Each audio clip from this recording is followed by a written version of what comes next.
হঠাৎ একজন জাপানি সৈন্য বন্দুক তুলল। রাইফেলের সামনের ধারালো বেয়নেট ঝকঝক করে উঠল। তারপর বেয়নেট দিয়ে পাশের বিছানায় শুয়ে থাকা এক চীনা যুবক রোগীর তলপেটে গেঁথে দিল। সঙ্গে সঙ্গে একটা অমানসিক আর্তনাদ শোনা গেল।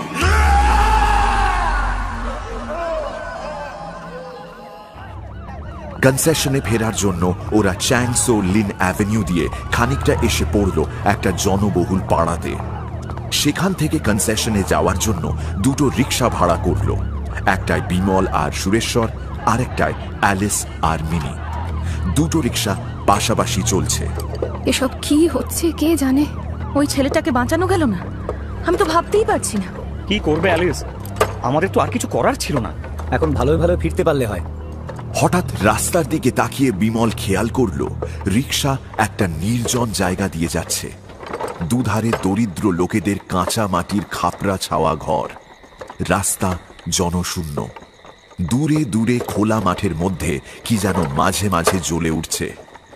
কি এটা কোথায় নিয়ে এসেছে আমাদের? সুরেশ্বর ইংরেজিতে রিক্সাওয়ালাকে জিজ্ঞেস করল, এই কোথায় নিয়ে যাচ্ছিস রে? এটা তো আমাদের রাস্তা নয়। রিক্সাওয়ালা কোনো উত্তর না দিয়েই জোরে ছুটতে লাগলো। বিমলের মনে সন্দেহ হলো। এর মনে কোনো বদমাইশি মতলব আছে মনে হচ্ছে।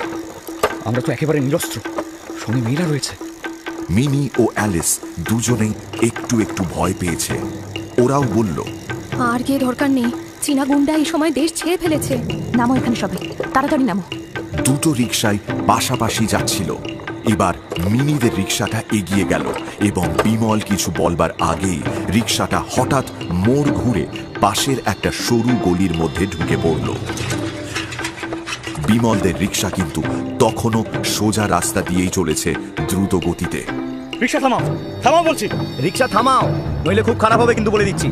তবে বিমল কিংবা সুরেশ্বরের চিৎকারেও রিক্সা থামল না। বিমল রিক্সা থেকে লাফ দিয়ে রিক্সাওয়ালার ঘাড়ে পড়ল। রিক্সাটা উল্টে গেল সঙ্গে সঙ্গে।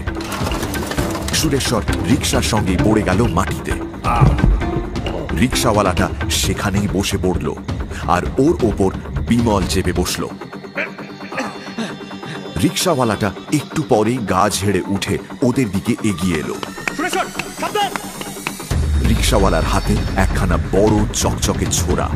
সুরেশ্বর পেছন থেকে তাকে জোরে ধাক্কা মারল। সে গিয়ে হুমড়ি খেয়ে পড়ল আবার বিমলেরই ওপর। বিমলের সঙ্গে তার ভীষণ ধস্তাধস্তি শুরু হলো। মিনিট ৫-৬ মধ্যে রিক্সাওয়ালাকে মাটিতে ফেলে বিমল তার হাত মুচড়ে ছোরাখানা টান দিয়ে ফেলে বলল, ছুরিটা তুলে নাও সুরেশ্বর, তারপরে এই বদমাশটার গলায় বসিয়ে দাও।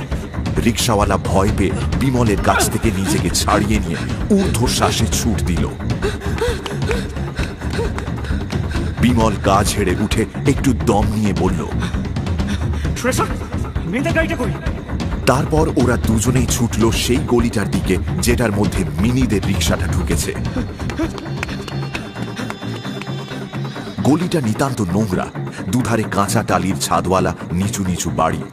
দু একজন চীনাম্যান দাঁড়িয়ে আছে। তারা একটা বাড়ির দিকে ইশারা করে জানালো যে একটা রিক্সা সেখানে দাঁড়িয়েছিল একটু আগে। বিমল আর সুরেশ্বর বাড়িটার সামনে গিয়ে দাঁড়ালো। কেউ আছেন? কেউ আছেন বাড়িতে?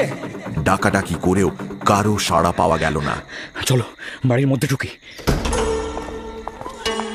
বাড়িটায় ঢুকেই ওদের মনে হলো এটা একটা চণ্ডুর আড্ডা। ঘরের মধ্যে ৪-৫টা চীনা বাঁশের চেয়ার, একদিকে একটি নিচু বাঁশের তক্তাপোষ। দেওয়ালে চীনা দেবতার ভীষণ প্রতিকৃতি। ঘরে কেউ নেই। এই ধরনের চণ্ডুর আড্ডা ওরা সিঙ্গাপুরে দেখেছে, কিন্তু বাড়ির লোকজন কোথায়? বিমল ও সুরেশ্বর এবার পাশের ঘরে গেল।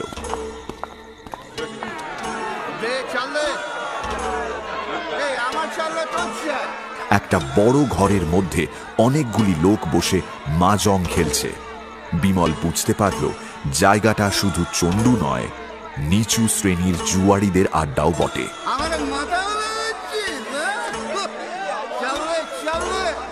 ওদের দেখে দুজন লোক উঠে দাঁড়ালো। ওদের মধ্যে একজন কর্কশ কণ্ঠে জিজ্ঞেস করলো, কে তোমরা? কি চাই?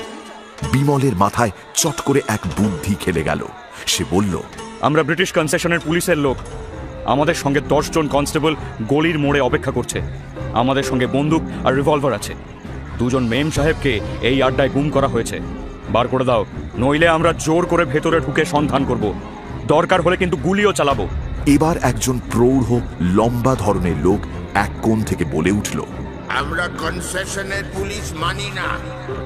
সাংহাইয়ের পুলিশ মার্শালের সই করা ওয়ারেন্ট দেখাও। তুমি জানো এটা যুদ্ধের সময়। আমরা জোর করে ঢুকবো এবং দরকার হলে এই মা জংয়ের জুয়ার আড্ডার প্রত্যেককে গ্রেফতার করে সাংহাই পুলিশের হাতে দেব। এর জন্য যদি কোনো কৈফিয়ত দিতে হয় পুলিশ মার্শালের কাছে আমরা দেব। তুমি মেম সাহেবদের বার করে দেবে কিনা বলো। কোন মেম সাহেবের কথা বলছো? মেম সাহেবের সঙ্গে আমাদের কি সম্বন্ধ? আমি ভাবছিলাম তুমি জুয়া আর চন্ডুর আড্ডা হিসেবে বাড়ি সার্চ করবে বলছো। বেশি কথায় সময় নষ্ট করতে চাই না, তাহলে আমাদের জোর করতেই হলো। সুরেশ্বর, কনস্টেবলদের ডাকো। সুরেশ, মাথা নিচু করে বসে পড়ো, বসে পড়ো সুরেশ। সাঁ করে একটা শব্দ হলো এবং ঝকঝকে কি একটা জিনিস ওদের চোখের সামনে এক ঝলক খেলে গেল। ওরা তখন দুজনেই বসে পড়েছে। সঙ্গে সঙ্গে ওদের পেছনের দেওয়ালে একটা ভারী জিনিস ঠক করে লাগবার শব্দ হলো। সুরেশ্বর পেছন ফিরে তাকিয়ে দেখল একখানা বাঁকা ধারালো চকচকে চিনে ছোড়া সবেগে ফলা শুদ্ধ দেওয়ালের গায়ে গেঁথে গেছে। সুরেশ্বর শিউরে উঠল। ওরই গলা লক্ষ্য করে ছোড়াখানা ছোঁড়া হয়েছিল। বিমল মাটি থেকে উঠেই দেখল ঘরের মধ্যে আর একজন লোকও নেই। হয় ওরা পালিয়েছে বা আরো লোক ডাকতে গিয়েছে। সুরেশ্বর নিশ্চিত মৃত্যুর হাত থেকে রক্ষা পেয়ে খানিকটা দিশেহারা হয়ে পড়েছিল। বিমল গিয়ে তার হাত ধরে টেনে তুলে বলল, সুরেশ্বর, চলো বাড়িটা খুঁজি এসো, এক্ষুনি সবাই চলে আসতে পারে। একটা ঘর বন্ধ ছিল, বাইরে থেকে তালা দেওয়া, আর বাকি সব ঘর খোলা। সেগুলোতে কেউ নেই। সুরেশ্বর ও বিমল দুজনেই একসাথে ঘরের দরজায় লাথি মারতে লাগলো।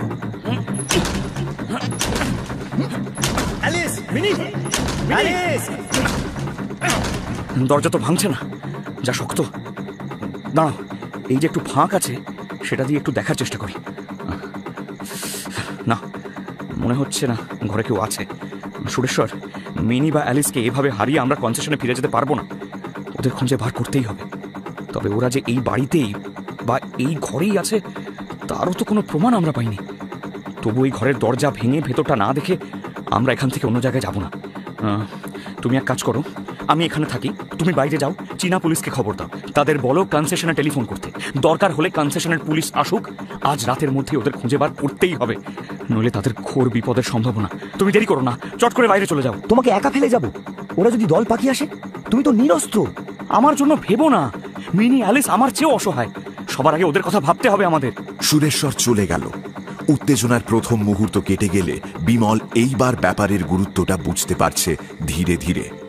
মিনি আর অ্যালিস নেই। গুন্ডারা তাদের ধরে নিয়ে গিয়েছে। যদি ওদের খোঁজ আর পাওয়াই না যায়, কনসেশনে মুখ দেখাবে কেমন করে? স্তব্ধ নির্জন বাড়ি, সারা শব্দ নেই কোনো দিকে। মাজং খেলার ঘরে একটি চীনে লণ্ঠন ঝুলছে। আধো আলো অন্ধকারে বিকট মূর্তি চীনা দেবতার ছবিটা যেন এক হিংস্র দৈত্যের প্রতিকৃতির মতো দেখাচ্ছে। বিমল ভাবে, আশ্চর্য, কোথায় কলকাতার শাঁখারিটোলা লেন আর কোথায় সাংহাইয়ের এক নিচু শ্রেণীর জুয়ারির আড্ডা? পরিস্থিতি মানুষকে কোথায় নিয়ে এসে ফেলে। বিমল আকাশ পাতাল ভাবছে। এমন সময় এক ব্যাপার ঘটল। রাস্তার আলো হঠাৎ যেন নিভে গিয়ে চারদিক অন্ধকার হয়ে গেল। এ আবার কি কাণ্ড? মিনিট 5-6 কি 10 পরে বাইরে থেকে কি একজন উত্তেজিত গলায় চীনা ভাষায় কি যেন বলল। মনে হলো যেন কাউকে ডাকছে। বিমল অবাক হয়ে ভাবল, গুন্ডারা ফিরে এলো নাকি? হঠাৎ 2 জন চীনা ইউনিফর্ম পরা পুলিশম্যান বাড়ির মধ্যে খানিকটা ঢুকে রাগে ও গালাগালির সুরে চেঁচিয়ে কি যেন বলে উঠল। বিমল ভাবল হয়তো সুরেশ্বর পুলিশ নিয়ে এসেছে।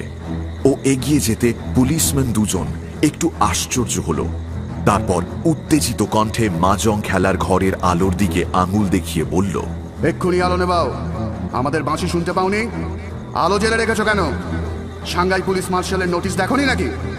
রাত 11টার পর শহরে সব আলো নিভিয়ে দিতে হবে। ব্ল্যাক আউট, বোমা ফেলছে জাপানিরা। আলো জেলে রেখেছি কেন? মানে আমি তো জেলে রাখিনি, এ আমার বাড়ি নয়। আমি তোমাদের সব বলছি। আমি কনসেশনের লোক, যুদ্ধের ডাক্তার, ভারতবর্ষ থেকে তোমাদের সাহায্য করতে এসেছি। আমরা 4 জনে হাসপাতাল থেকে বেরিয়ে এই পথে রিক্সা করে যাচ্ছিলাম। সঙ্গে ছিলেন 2টি মার্কিন মহিলা। রিক্সাওয়ালা তাঁদের নিয়ে কোথায় পালিয়েছে, আমাদের রিক্সা অন্য পথে নিয়ে গেল। তারপর আমরা এই গলির মধ্যে ঢুকে সন্ধান পাই এই বাড়িটার সামনে রিক্সাটা মেয়েদের নিয়ে দাঁড়িয়েছিল। আমরা বাড়িতে ঢুকে দেখি এটা মাজং জুয়ারিদের চন্ডুর আড্ডা। ওদের সঙ্গে মারামারি হয়ে যাওয়ার পরে ওরা কোথায় পালিয়েছে। আমার বন্ধু পুলিশ ডাকতে গিয়েছে। তোমরা এসেছো ভালোই হয়েছে। এই তালা বন্ধ ঘরটা একটু খুলে দেবে? পুলিশম্যান দুজন আবার মুখ চাওয়াচাবি করল। এমন সময় বাইরে মোটরের আওয়াজ শোনা গেল। সঙ্গে সঙ্গে হুড়মুড় করে বাড়িতে ঢুকলো আগে সুরেশ্বর, পেছনে একদল চীনা পুলিশ, সঙ্গে একজন কনসেশন পুলিশ। সুরেশ্বর ঢুকেই বলল, টেলিফোন করে দিয়েছি কনসেশনে, পুলিশ মার্শালকে জানানো হয়েছে। এই একজন কনসেশনের পুলিশম্যানকে রাস্তায় দেখতে পেয়ে ধরে আনলাম। এদিকে আমার মহা মুশকিল, শহরে ব্ল্যাকআউট, আলো জ্বালাবার জন্য সব ঘুটঘুটে অন্ধকার। সবাই মিলে ধাক্কা দেওয়ায় দরজা ভেঙে পড়ল। বিমল সবার আগে ঘরে ঢুকলো। পেছনে 6টা পুলিশ টর্চ জেলে ঢুকলো। 3টে বড় বড় জ্বালা ছাড়া ঘরে আর কিচ্ছু নেই। মানুষের চিহ্ন তো নেই। একটু পরে কনসেশনের পুলিশ এলো।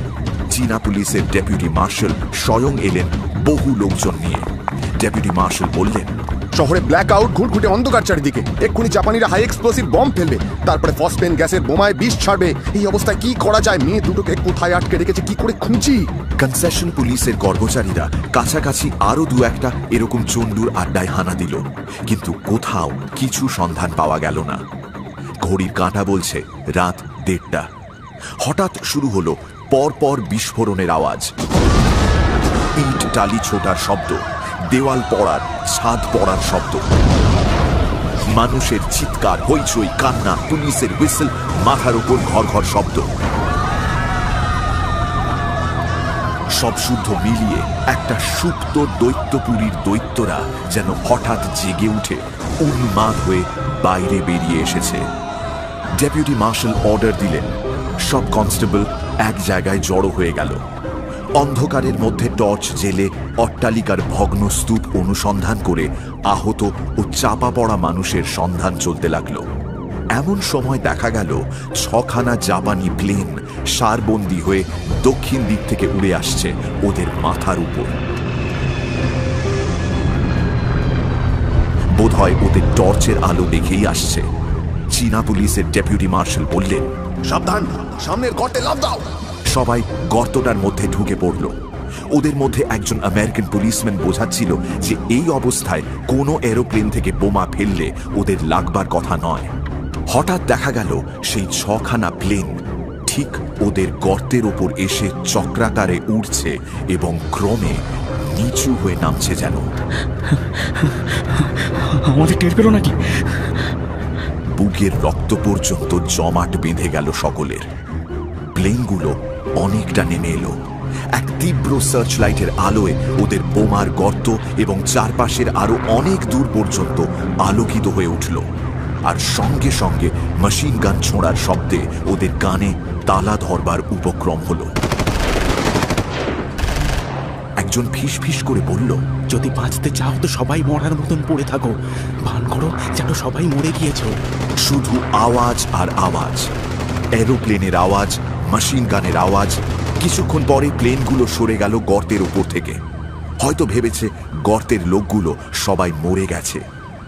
ওরা সবাই গর্ত থেকে উঠে এলো। কি অদ্ভুত কাদামাখা চেহারা হয়েছে সবার।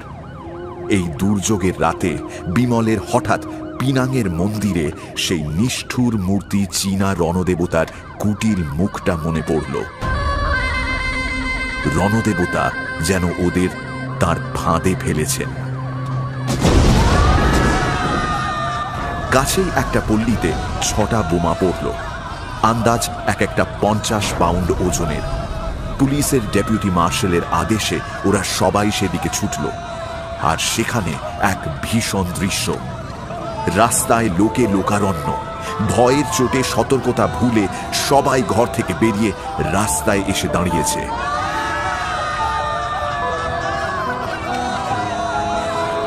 বাড়িঘর চুরমার, আয়না, মাদুর, টেবিল, ছবি সব ছিটকে রাস্তায় এসে পড়েছে। তারই মধ্যে এক জায়গায় এক প্রৌঢ়া মহিলার ছিন্ন ভিন্ন বিকৃত মৃতদেহ। এই সব বিভৎস দৃশ্যের মাঝখানে এক জায়গায় একটা ছোট মেয়ে ভয়ে ঊর্ধ্বশ্বাসে চোখ বুজে ছুটে একটা ছোট মাঠ পার হয়ে পালাচ্ছিল। পুলিশের লোক ওকে ধরে ফেলল। মেয়েটির বয়স 9-10 বছর হবে। ভয়ে এমনই দিশেহারা হয়ে পড়েছে যে প্রথমে কিছুক্ষণ কথাই বলতে পারল না। ওর হাতে একটা পুঁটুলি, পুঁটুলির মধ্যে কিছু শুকনো মাংসের টুকরো আর গোটা কত কিশমিশ। তাকে খানিকক্ষণ ধরে জিজ্ঞেস করার পর জানা গেল তাদের বাড়িতে বোমা পড়বার পরে বাড়ি ভেঙে চুরমার হয়ে যায়। কে কোথায় গিয়েছে তা সে জানে না। সে কিছু খাবার সংগ্রহ করে পুঁটুলি বেঁধে নিয়ে পালাচ্ছে। তার বিশ্বাস, চোখ বুজে ছুটে পালালে বোমা ফেলে যারা, তারা ওকে দেখতে পাবে না। তাকে ডেকে নিয়ে প্রৌঢ়া মহিলার মৃতদেহ দেখানো হলো। বাচ্চা মেয়েটি চিৎকার করে কেঁদে উঠল। মা, মা, মা, মা, মা। ডেপুটি মার্শাল পাড়ার একজন লোক ডেকে মেয়েটির নাম ঠিকানা জেনে নিলেন। মেয়েটি পুলিশের জিম্মাতেই রইল। একদল লোককে দেখা গেল ভাঙা বাড়িগুলো থেকে জিনিসপত্র, মৃতদেহ টেনে বার করছে। বিমল তাদের মধ্যে একজনকে চিনতে পেরে ছুটে গেল। প্রফেসর লি, প্রফেসর লি। অন্ধকারের মধ্যেও বিমলকে উনি চিনলেন। বললেন, আমি আমার ছাত্রের দল দিয়ে বেরিয়েছি, দেখি যদি কিছু করতে পারি। আমার মেয়েরা কোথায়? সে অনেক কথা। আমার মনে হয় আপনি এবং আপনার দলই এ বিষয়ে আমায় সাহায্য করতে পারবেন। হঠাৎ একটা প্লেন মাথার ওপর এলো। সবাই কথা বন্ধ করে ওপরের দিকে তাকালো। মার্কিন পুলিশম্যান চেঁচিয়ে উঠল, প্লেন থেকে বোমা পড়ল না, পড়ল কতকগুলি চকচকে রূপোর পাতিদানের মতো লম্বা লম্বা জিনিস। প্লেনটা চলে গেলে ওরা সেগুলো দূর থেকে ভয়ে ভয়ে দেখল। সরু রূপোর নলের মতো জিনিস, হাতখানেক লম্বা, ঝকঝকে সাদা। মার্কিন পুলিশম্যান একটা হাতে তুলে নিয়ে বলল, ইনসেন্ডিয়ারি বম্ব, আগুন লাগাবার বোমা। অ্যালুমিনিয়াম আর ইলেকট্রনের খোল, ভেতরে অ্যালুমিনিয়াম পাউডার আর আয়রন অক্সাইড ভর্তি। এই দেখো, 6টা করে ফুটো টিউবের গোড়ার দিকে। এই দিয়ে আগুনের ফুলকি বার হয়ে আসবে, আর এ আগুন নেভানো যায় না। জাপানিদের মতলব এবার স্পষ্ট বোঝা গেল। হাই এক্সপ্লোসিভ বোমা ফেলবার পর লোকজন ভয়ে দিশেহারা হয়ে যে যেদিকে পালাবে, আর ঠিক তখন ওরা শহরে ইনসেন্ডিয়ারি বম্ব ফেলে আগুন লাগিয়ে দেবে। আগুন নিভোতে কে এগোবে তখন? কি ভীষণ ধ্বংসের আয়োজন!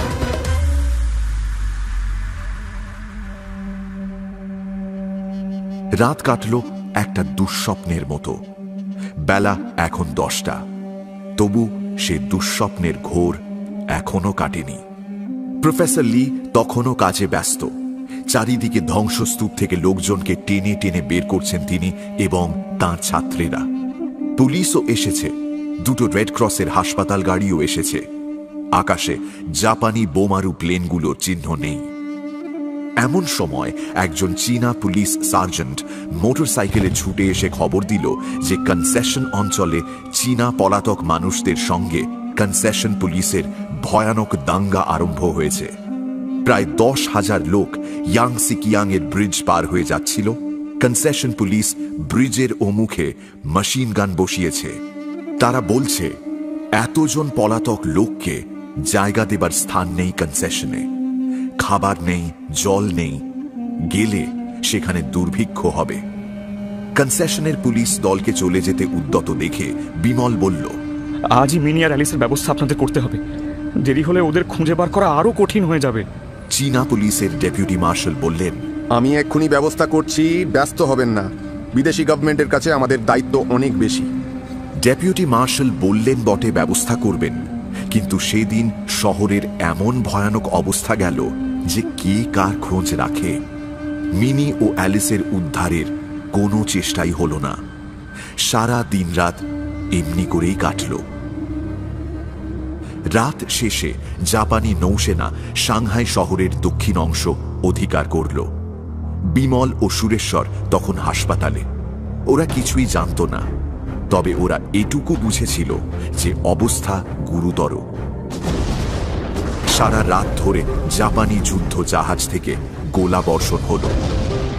রাত ৩টে। এমন সময় ওয়ার্ডের মধ্যে কয়েকজন সশস্ত্র সৈন্য ঢুকল। বিমল দেখল এরা চীনা নয়, জাপানি সৈন্য।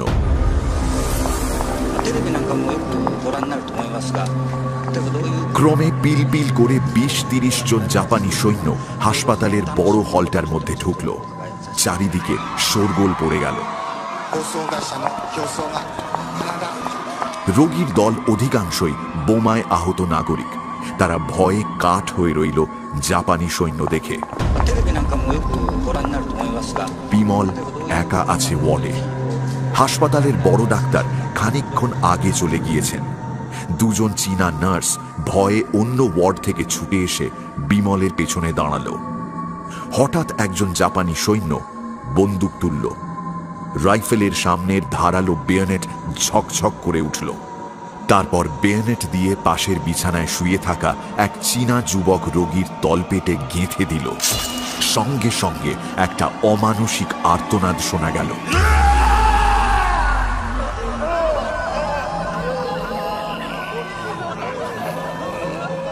চারিদিকে রোগীরা আতঙ্কে চিৎকার করে উঠল। রক্তে ভেসে গেল বিছানাটা। বিমলের মাথা হঠাৎ কেমন হয়ে গেল এই নিষ্ঠুর হত্যাকাণ্ড দেখে। সে এগিয়ে এসে ইংরেজিতে জিজ্ঞেস করল, তোমরা কি মানুষ না পশু? জাপানি সৈন্যেরা ওকে ঘিরে দাঁড়িয়ে বন্দুক তুলল। বিমল চোখ বুঝল। ও বুঝল এই শেষ। এমন সময় বিমলের কানে গেল পেছন থেকে একটা সামরিক আদেশের ক্ষিপ্র, স্পষ্ট, তীক্ষ্ণ সুর। বিমল তাকিয়ে দেখল দরজার কাছে দাঁড়িয়ে আছে একজন জাপানি সামরিক কর্মচারী, লেফটেন্যান্টের ইউনিফর্ম পরা। সৈন্যেরা ততক্ষণ বেয়নেট নামিয়ে একপাশে দাঁড়িয়েছে। জাপানি অফিসারটি বিমলের দিকে তাকিয়ে ভাঙা ইংরেজিতে বলল, তুমি আমাদের সৈন্যদের গালাগালি দিয়েছ। তোমার সৈন্যরা কি করেছে তা আগে দেখো। এটা রেড ক্রস হাসপাতাল, এখানে কোনো যোদ্ধা নেই। অকারণে তোমার সৈন্যরা আমার ওই রোগীটিকে খুন করেছে বেয়নেটের ঘায়ে। জাপানি অফিসার একবার তাচ্ছিল্যের ভঙ্গিতে রক্তাক্ত বিছানা ও মৃত রোগীর দেহটার দিকে চেয়ে দেখল এবং তারপর সম্ভবত ভর্ৎসনার সুরে সৈন্যদের কি সব বলল। তারপর বিমলের দিকে তাকিয়ে বলল, তুমি কোন দেশের লোক? ভারতীয়। রেড ক্রসের ডাক্তার? না, আমি চীনা মেডিকেল ইউনিটের ডাক্তার। ও, চীনেদের সাহায্য করতে এসেছো ভারতবর্ষ থেকে? হ্যাঁ। আমার সৈন্যদের অপমান করার সাহস কি করে হয় তোমার? আমার সামনে আমার রোগীকে ওরা খুন করলো, আমি তার প্রতিবাদ মাত্র করেছি। হঠাৎ জাপানি অফিসারটি ঠাস করে একটা চড় মারল বিমলের গালে। পরক্ষণেই এক ক্ষিপ্র, তীক্ষ্ণ, স্পষ্ট সামরিক আদেশের সুর শুনল বিমল।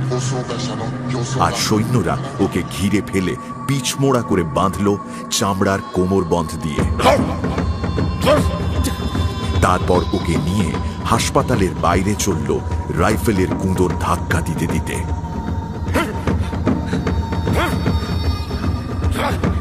বিমলকে যেখানে নিয়ে যাওয়া হলো সেখানটা একটা ছোট মাঠের মতো। একদিকে একটা নিচু বাড়ি। মাঠের এক পাশে একটি ছোট টেবিল ও চেয়ার পেতে এক জাপানি সামরিক কর্মচারী বসে আছে। তার চারপাশে সশস্ত্র জাপানি সৈন্যের ভিড়। কিছু দূরে এক সারি রাইফেলধারী সৈন্য দাঁড়িয়ে। আরো অনেক জাপানি সৈন্য মাঠটার মধ্যে এদিকে ওদিকে দাঁড়িয়ে নিজেদের মধ্যে কথাবার্তা বলছে। ওকে নিয়ে গিয়ে টেবিলের কিছু দূরে দাঁড় করালো সৈন্যরা। সেখানে দুজন সাধারণ চীনা নাগরিককে জাপানি সৈন্যেরা ঘিরে টেবিলের সামনে দাঁড় করিয়ে রেখেছে। চেয়ারে বসে থাকা জাপানি অফিসারটি কি যেন জিজ্ঞেস করছে সৈন্যদের। একটু পরেই জাপানি অফিসারটি কি একটা আদেশ দিয়ে হাত নেড়ে চীনা দুটিকে সরিয়ে নিয়ে যেতে বলল। জাপানি সৈন্যেরা তাদের টেনে নিয়ে গিয়ে দেওয়ালের গায়ে দাঁড় করালো। তারপর একটা তীক্ষ্ণ স্পষ্ট সামরিক আদেশ বাতাস চিরে উচ্চারিত হল। সঙ্গে সঙ্গে 10টি রাইফেলের একযোগে আওয়াজ।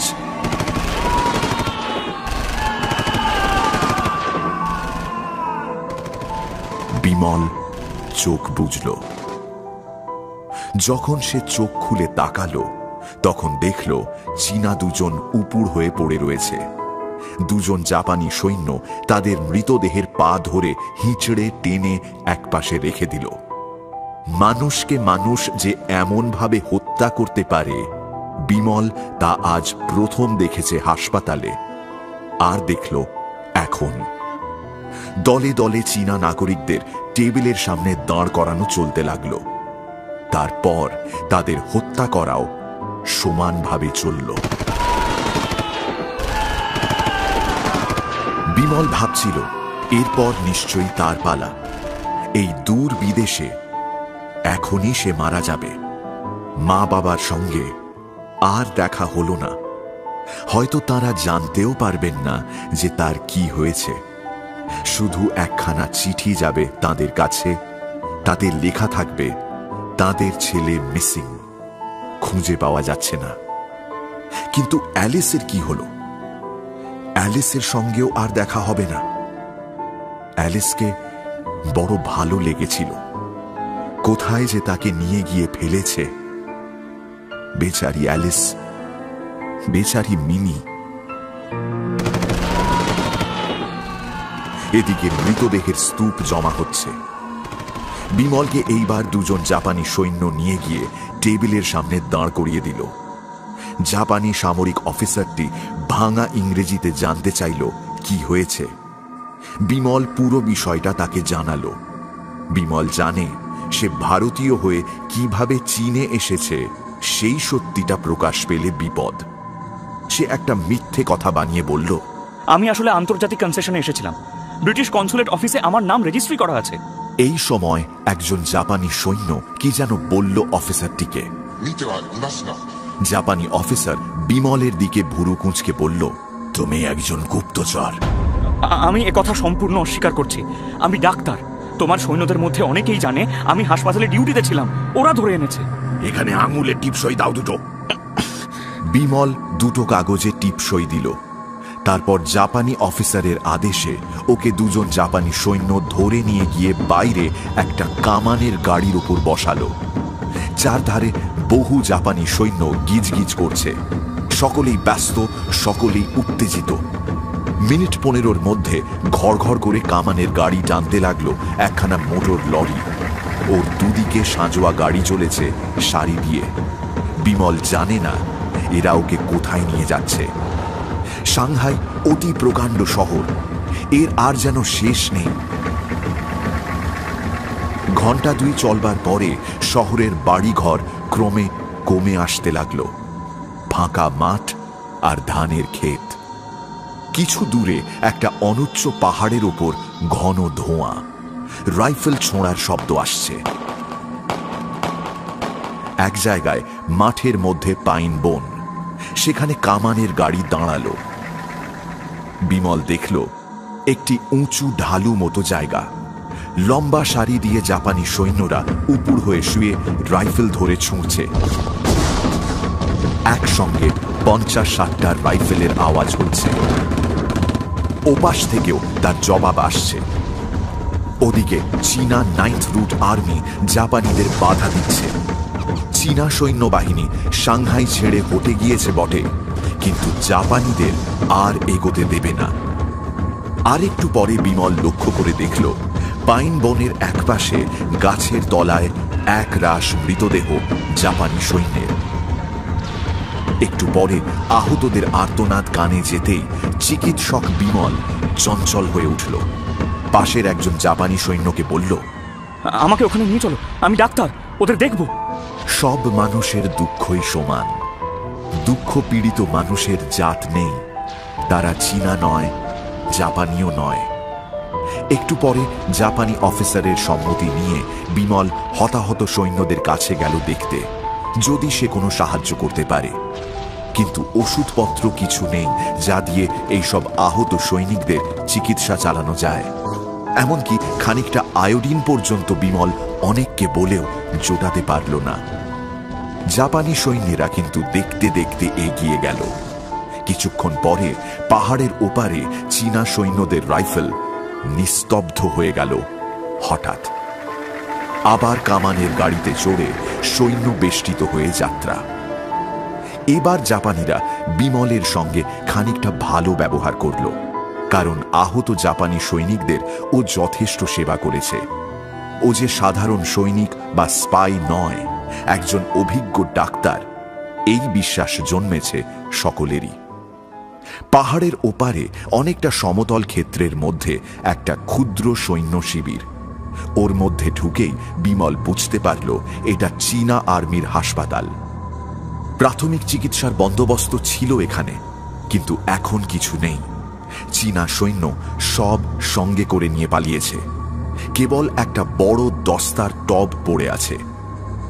মাইল 3 দূরে একটা চীনা গ্রাম, যুদ্ধক্ষেত্রের বাঁদিক ঘেঁষে। ডান দিকে একটি অনুচ্চ পাহাড়, ওটা বর্তমানে চীনা 9th রুট আর্মির দ্বিতীয় ঘাঁটি। এক স্থানে একদল জাপানি সৈন্য গোল হয়ে দাঁড়িয়ে জটলা করছে। তাদের পাশ দিয়ে বিমলদের দল কামানের গাড়ি নিয়ে চলে গেল।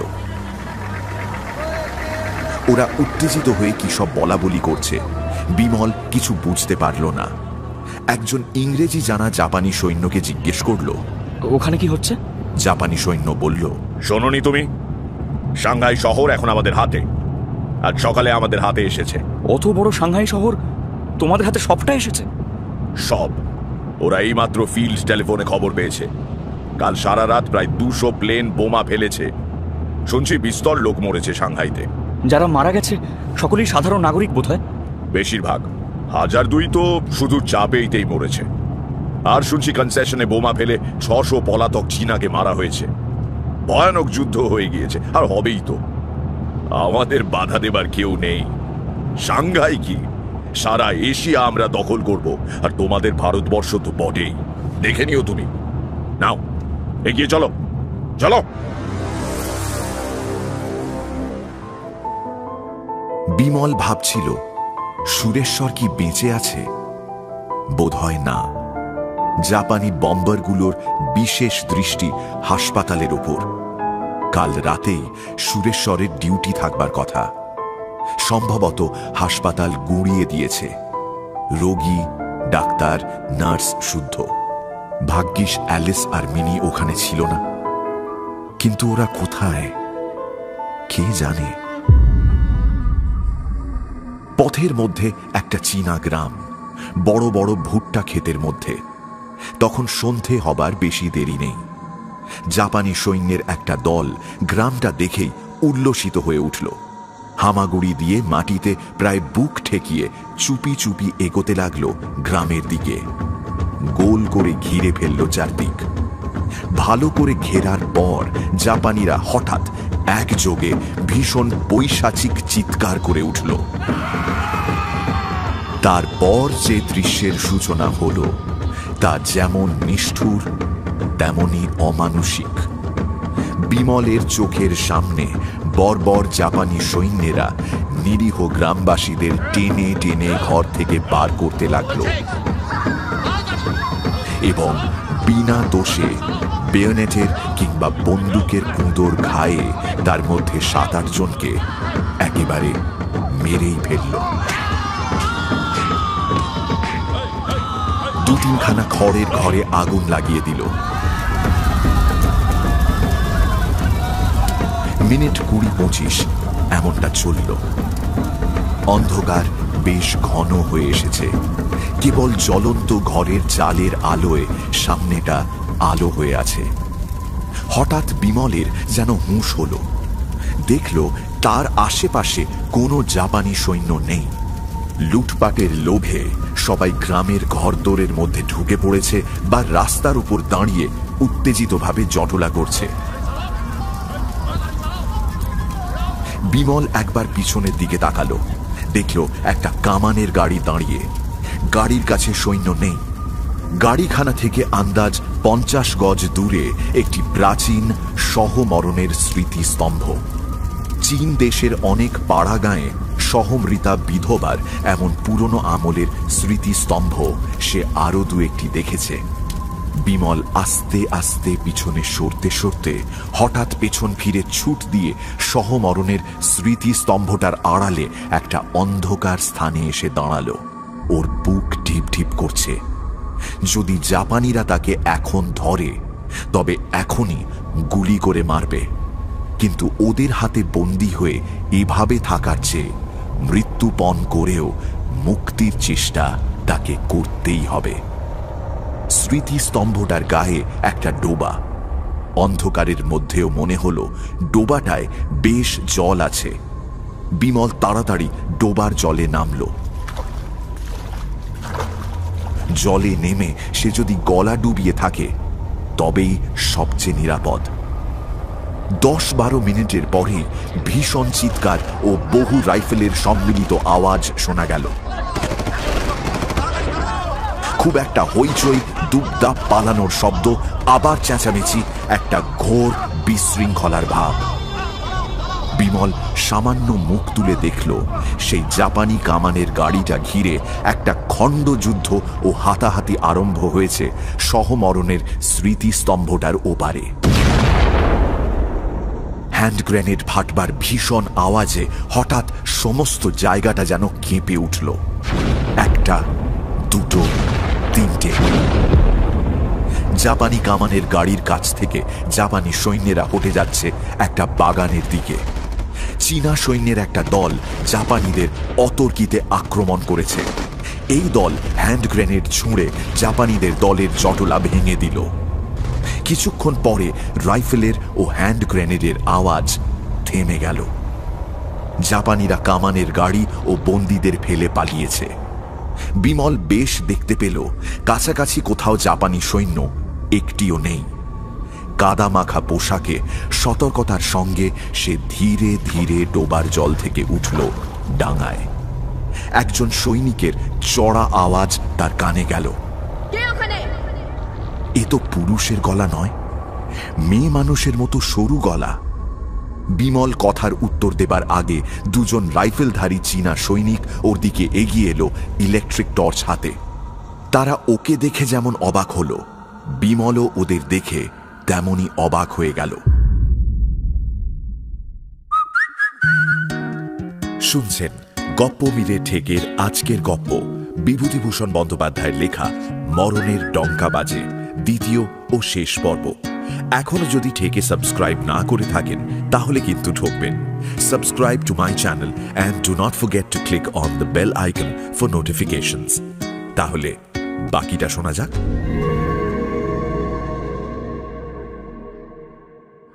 এরা পুরুষ নয়, দুজনেই মেয়ে।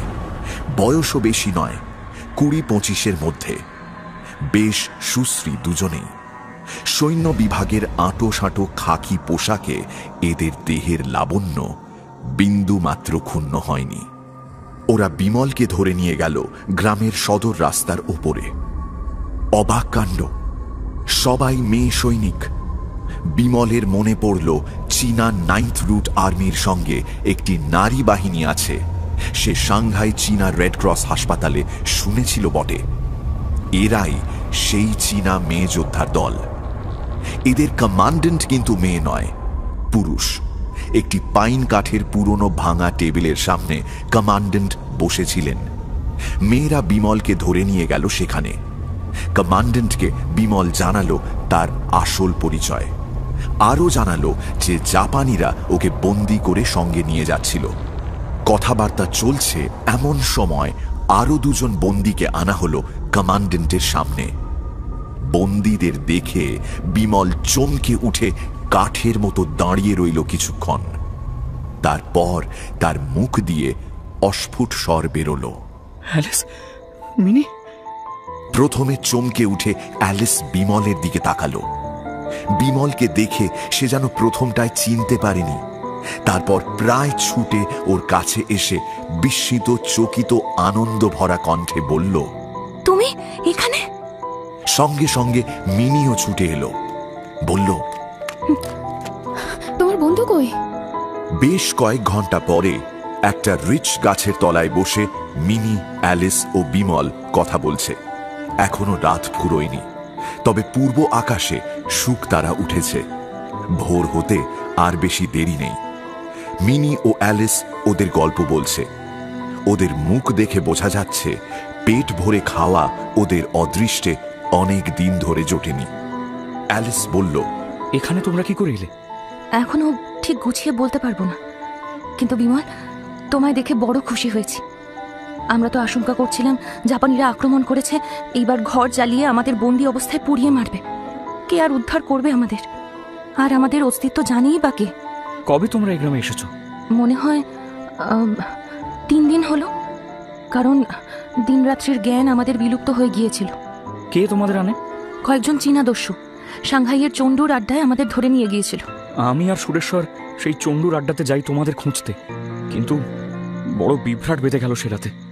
জাপানি বম্বারগুলো সেই রাতে ভীষণ বোমা বর্ষণ শুরু করলো। আমরা খুব জানি।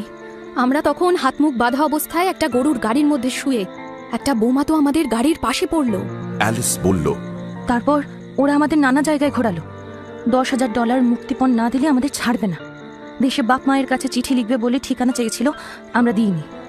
আজ ওরা আমাদের শাসিয়েছিল জাপানি সৈন্যরা গ্রাম জ্বালিয়ে দেবে। ঠিকানা যদি না দিই তবে ঘরের মধ্যে বেঁধে রেখে পালাবে, আর আমরা নিঃশব্দে পুড়ে মরব। করেছিলও তাই। চীনা মেয়ে সৈন্যরা না এলে জাপানিরা গ্রাম জ্বালিয়ে দিত, আর আমরাও পুড়ে মরতাম। কি সর্বনাশ! সর্বনাশ আর কি? পুড়ে মরতাম, এর আর সর্বনাশ কি? কতই তো মরছে। কিন্তু কিন্তু তুমি এখানে কি করে এলে বিমল? আমাকে হাসপাতাল থেকে জাপানিরা বন্দি করে এনেছিল। আমি নাকি স্পাই। সুরেশ্বর কোথায় গেল একটা খোঁজ করতে হয়, আর আমেরিকান কনসুলেটে আমাদের বিষয়ে একটা খবর দিতে হয়। চলো কমান্ড্যান্টকে বলি। কয়েকজন চীনা মেয়ে সৈন্য ওদের হাসি মুখে ঘিরে দাঁড়ালো। বিমলের বড় ভালো লাগলো। এমন একটি জিনিস নতুন দেখছে সে। বহু শতাব্দীর জড়তা দূর করে পুরুষের পাশে এসে দাঁড়িয়েছে নারী, রণক্ষেত্রের নিষ্ঠুরতা কঠোরতার মধ্যে।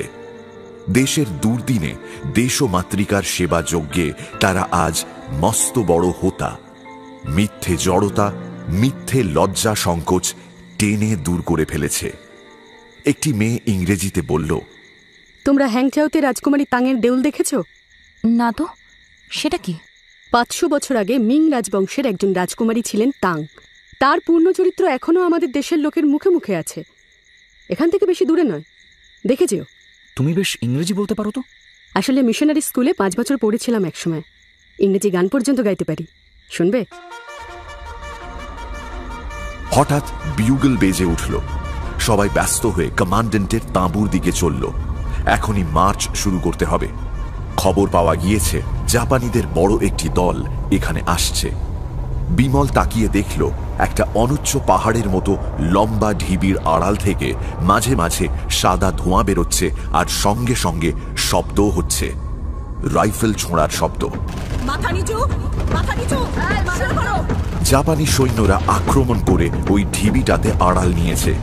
হয়তো এখনই বেনেট চার্জ করবে কিংবা হ্যান্ড গ্রেনেড নিয়ে ছুটে আসবে। চোখের নিমেষে সবাই উপুর হয়ে শুয়ে রাইফেলের মুখ ঢিবিটার দিকে ফেরালো। একটি মেয়ে হঠাৎ অস্পষ্ট চিৎকার করে উপুর অবস্থা থেকে চিৎ হয়ে গেল। তার হাত থেকে বন্দুকটি ছিটকে গিয়ে পড়ল আরেকটি মেয়ের পিঠের ওপর। অ্যালিস ছুটে উঠে গিয়ে মেয়েটির মাথা নিজের কোলে তুলে নিল। আশপাশের মেয়েরা বলল, বিমল উঠে গিয়ে অ্যালিসের পাশে বসল। আহত মেয়ে সৈনিকটির হাতের নাড়ি দেখে বলল, না, শেষ, গলায় গুলি লেগেছে। এই অ্যালিস, তোমার কাপড় যে রক্তে ভেসে গেল। অ্যালিসকে একরকম জোর করে টেনে বিমল তাকে আবার উপুর করে শোয়ালো। আবার একটা অস্ফুট শব্দ। বিমল দেখল চিৎকার না করেও দুটো মেয়ে উপুর অবস্থাতে মুখ গুঁজে পড়ে আছে। হাতের শিথিল মুঠোয় তখনও রাইফেল ধরাই রয়েছে। আহ, কি ভীষণ হত্যাকাণ্ড! পুরুষদের এরকম অবস্থায় দেখলে হয়তো সহ্য করা যায়, কিন্তু এই ধরনের নারী বলির দৃশ্যটা বিমলের কাছে অতি করুণ ও অসহনীয় হয়ে উঠল। অ্যালিস, কমান্ড্যান্টই কেমন লোক? এদের দাঁড়িয়ে খুন করাচ্ছে কেন? কিছু হতে যাবার অর্ডার না দেওয়ার মানে কি? জাপানিরা বেয়োনেট কি হ্যান্ড গ্রেনেড চার্জ করলে একজনও বাঁচবে। অ্যালিস বিমলের পাশেই উপুর হয়ে শুয়ে আছে, তার ওদিকে মিনি। কিন্তু তা জানার আগেই আরো দুজন মেয়ে মুখ গুঁজে পড়ে গেল। হঠাৎ একটা লম্বা জিনিস ওই মেয়েদের দেহের পাশে এসে পড়ল। গ্রেনেড! কিন্তু হ্যান্ড গ্রেনেডটা ফাটল না। বোধহয় এবার জাপানিরা চার্জ করবে। অ্যালিস আর মিনির জন্য বিমলের মন শঙ্কিত। ঠিক সেই সময় কমান্ড্যান্ট ওদের পেছনে সরে যাওয়ার অর্ডার দিল। পেছনের সারি শুয়ে শুয়েই পিছু হটতে লাগলো। সামনের সারি ততক্ষণ রাইফেল বাগিয়ে তাদের রক্ষা করছে। 5 মিনিটের মধ্যে সামনের সারিও হটতে লাগলো। সঙ্গে সঙ্গে জাপানিরা চার্জ করলো। দলে দলে ওরা ঢিবিটা পেরিয়ে বানজাই বলে ভীষণ বাজখাই চিৎকার করতে করতে ছুটে এলো। এইদিকে নারী বাহিনীর সবকটা বন্দুক একসঙ্গে গর্জে উঠল।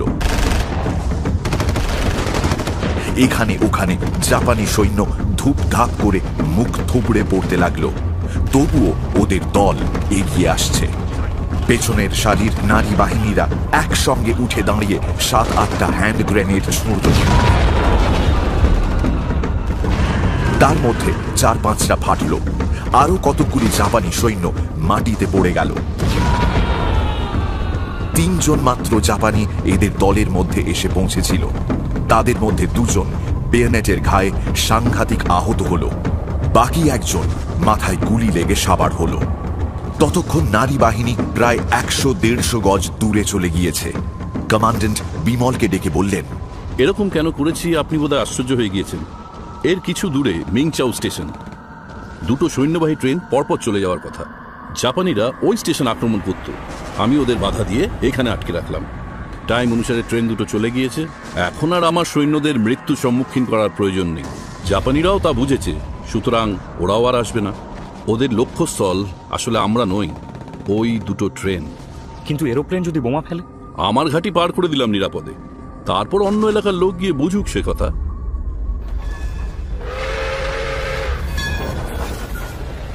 মিংচাও রেল স্টেশনে যখন ওরা পৌঁছল তখন বেলা প্রায় 12টা।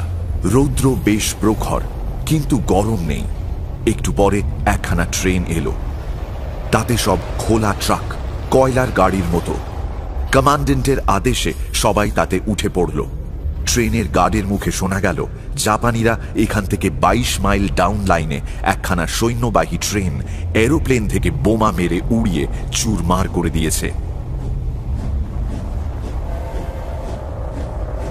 ট্রেন ছাড়ল। গার্ড জানালো অবস্থা অত্যন্ত বিপজ্জনক। ওরা প্রত্যেক সৈন্যবাহী ট্রেনের ওপর কড়া নজর রেখেছে। নিরাপদে পৌঁছে দিতে পারবে কিনা তার কোনো ঠিক নেই। মাইল 30 দুধারে ফাঁকা মাঠ, ধানের ক্ষেত, গমের ক্ষেতের মধ্যে দিয়ে ট্রেন চলল। বেলা প্রায় 5টা বাজে। রোদ নেই, মাঠে ঘন ছায়া পড়ে এসেছে। এমন সময় একটি পরিচিত আওয়াজ শুনে বিমলের বুকের মধ্যেটা কেমন যেন করে উঠল। ওই দেখো বিমল, এরোপ্লেনের সারি, বম্বার। অনেকগুলো প্লেনের সম্মিলিত ঘড় ঘড় আওয়াজ। ট্রেন যেন গতি বাড়িয়ে দিয়ে জোরে চলতে লাগলো। মুহূর্তের মধ্যে এরোপ্লেনের সারি কাছে চলে এলো বটে, কিন্তু ট্রেনটাকে গ্রাহ্য না করেই যেন উত্তর থেকে দক্ষিণে চলে যাচ্ছে। হঠাৎ একখানা বম্বার দল ছেড়ে বেশ নিচু হয়ে এলো। ট্রেনের সকলের বুকের রক্ত যেন ভয়ে ঠান্ডা হয়ে গেছে। এরোপ্লেনখানা নিচে নেমে ছোঁ মারা চিলের মতো একটি বোমা ফেলেই তখনই ওপরে উঠে গেল। সঙ্গে সঙ্গে ভীষণ বিস্ফোরণের শব্দ। সমস্ত ট্রেন কেঁপে নড়ে উঠল যেন, কিন্তু ট্রেনের বেগ কমল না। বিমল তাকিয়ে দেখল রেল লাইন থেকে 10 গজ দূরে একটা জায়গায় বিশাল গর্ত, আর কালো ধোঁয়ার আবরণের মধ্যে বোমাটা পড়ে আছে। বোমারু ঠিক নিশানা করতে পারেনি। আর মাইল 5-6 পরে একটা রেল স্টেশন। ট্রেন সেখানে গিয়ে দাঁড়াবার আগেই দেখা গেল স্টেশন থেকে প্রচুর ধোঁয়া বেরোচ্ছে, লোকজন ছোটাছুটি করছে, একটা হট্টগোল, কলরব, ব্যস্ততার ভাব।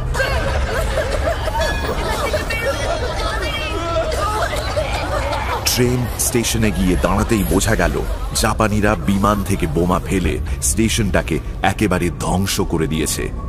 টিনের ছাদ দুমড়ে বেঁকে ছিটকে বহু দূরে গিয়ে পড়েছে। একপাশে আগুন লেগে গেছে। গোটা প্ল্যাটফর্মে মানুষের ছিন্ন ভিন্ন মৃতদেহ, কারো হাত, কারো পা, কারো বা মাথা। কাছেই একটা গ্রাম, গ্রামের কোনো চিহ্ন রাখেনি বোমারুর দল।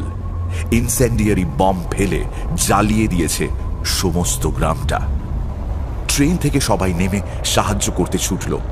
গ্রামের পাশে একটা ছোট্ট মাঠ, তারই এক গাছতলায় রয়েছেন এক বৃদ্ধ, প্রফেসর লি। অ্যালিস সবার আগে এগিয়ে গিয়ে বলল, প্রফেসর লি, চিনতে পারো? সৌম্য মূর্তি বৃদ্ধ অ্যালিসের দিকে অবাক হয়ে খানিকক্ষণ চেয়ে রইলেন, তারপর বললেন, তোমরা কোথা থেকে? এই ট্রেন থেকে নামলাম। আরেকটু হলে আমাদের কাউকেই দেখতে পেতে না। আমাদের ট্রেনেও বোমা পড়েছিল। গুড মর্নিং প্রফেসর লি, আপনার দলবল কোথায়? আপনি কি করছেন এখানে? দলবল এখান থেকে 3 মাইল দূরে আরো একখানা বোমায় বিধ্বস্ত গ্রামে সাহায্য করছে। আপনাকে তো সর্বত্র দেখি প্রফেসর লি। পরোপকারী এরকম আর কজন লোক চীন দেশে আছেন জানি না। আপনাকে দেখে আপনার দেশের ওপর ভক্তি আমার অনেক বেড়ে গেল। আমার দেশ অতি হতভাগ্য। আমরা অতি প্রাচীন সভ্য জাতি, কিন্তু জরাজীর্ণ হয়ে পড়েছি। ভগবান নদীর এক কুল ভাঙেন, আরেক কুল গড়েন। জাপান আজ উঠছে, আবার আমাদের দিন আসবে। আমার দিন ফুরিয়ে আসছে। যে কদিন বাঁচি, মূঢ়তা ও বর্বরতার দ্বারা অত্যাচারিত দেশের সেবা করে দিন কাটিয়ে যেতে চাই। কিন্তু আমার দ্বারা আর কতটুকু উপকারী বা হবে? বড় ইচ্ছে ভারতবর্ষের প্রথা অনুসারে আপনার পায়ে হাত দিয়ে প্রণাম করি। আপনি কি অনুমতি করবেন? বৃদ্ধ মহাচীন যেন তার সন্তানদের রক্ষা করেন আপনার মূর্তিতে। বিমলের দেখা দেখি মিনি, অ্যালিস এবং আরো কয়েকটি মেয়ে সৈনিক বৃদ্ধের পায়ে হাত দিয়ে প্রণাম করল হাসি মুখে। ট্রেন হুইসেল দিল। কমান্ডেন্টের হুকুম শোনা গেল, সবাই ট্রেনে গিয়ে উঠে পড়ো। অ্যালিস প্রফেসর লিকে বলল, তোমাকে দেখে আমার বাবার কথা মনে পড়ে যায়। তোমাকে বাবা বলে ডাকতে পারি? নিশ্চয়ই মা। তোমার সঙ্গে আবার কোথায় দেখা হবে? আমরা দুটি মেয়ে এবং আমার এই ইন্ডিয়ান বন্ধুটি তোমার সঙ্গে থেকে কাজ করতে চাই। অনুমতি দেবে ড্যাডি? এখন তোমরা যাও, এ কাজ তোমাদের নয়। তবে আমার মন বলছে তোমাদের সঙ্গে শিগগিরই দেখা হবে। ট্রেন আবার চলল। দুধারে শস্যক্ষেত্র, মাঝে মাঝে ধোঁয়ায় কালো অগ্নিদগ্ধ গ্রাম, জাপানি বোমারু বিমানের নিষ্ঠুরতার চিহ্ন। বিমল, প্রফেসর লিকে আমার এত ভালো লেগেছে, তোমাকে বলে বোঝাতে পারবো না। আমার তো নিজের বাবা নেই, ওকে দেখে সেই বাবার কথা মনে পড়ছে। আমারও বড় ভক্তি হয় সত্যি, ভারী চমৎকার লোক।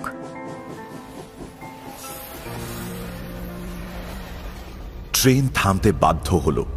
একটি নদীর পুল বোমায় ভেঙে গিয়েছে, আর যাবার উপায় নেই। রেলওয়ে ইঞ্জিনিয়ার ও কর্মচারীরা দিন রাত খাটছে যদি পুলটা কোনো রকমে মেরামত করে কাজ চালানো যায়। কাছেই একটা তাঁবু, মাঠের মধ্যে কিছু দূরে জাপানিদের সঙ্গে যুদ্ধ হচ্ছে। এটা ফিল্ড হাসপাতাল। ট্রেন থেকে মেয়ে সৈন্যদের পথেই নামিয়ে দেওয়া হলো। ট্রেনখানা যেখান থেকে এসেছিল সেখানে ফিরে যাবে বলে পিছু হটে চলে গেল। কোনো বড় স্টেশনে গিয়ে ইঞ্জিনখানা সোজা করে জুড়ে নেবে। সম্পূর্ণ নতুন জায়গা। বিমলের মনে হলো অনেকটা পূর্ববঙ্গের বড় বড় জলা অঞ্চলের মতো। ফসলের ক্ষেত নেই, সামনে একটা জলাশয়, দূরে দূরে মেঘের মতো নীল পাহাড়। জায়গাটার নাম সিংচাং। বিমল বুঝতে পারল না এ কি ধরনের যুদ্ধক্ষেত্র, কিন্তু আধ ঘন্টার মধ্যে 5-6 জন আহত সৈন্যকে স্ট্রেচারে করে হাসপাতাল তাঁবুতে আনা হলো। সকলেই রাইফেলের গুলিতে আহত। বিমল জিজ্ঞেস করে জানল যুদ্ধক্ষেত্র যে বেশি দূর তাও নয়, ওই গাছের সারির পাশেই, এখান থেকে আধ মাইলের মধ্যে। একটি ক্ষুদ্র গ্রাম জাপানিরা দখল করে সেখানে ঘাঁটি করেছে। চীনা সৈন্য ওদের সেখান থেকে তাড়াবার চেষ্টা করছে।